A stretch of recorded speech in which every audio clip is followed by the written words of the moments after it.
today. Side panel all in, trims are all on and glued on, so leave it till tomorrow and then cut the window in it, and then put this side back together. So it didn't take too long to sort out, and it's much better than the plastic, so much flatter, no ripples, just looks much better. So yeah, very pleased with it, and we'll carry on tomorrow. Thanks for watching.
Right, well, that's it for today.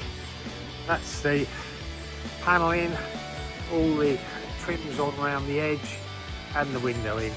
Just got to go round and clean the glue up. Well, I got a little bit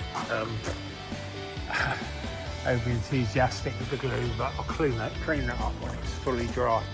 So that's that side finished.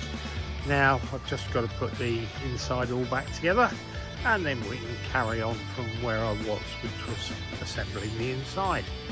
Right, see you in the next one, hopefully. Thanks for watching. Bye.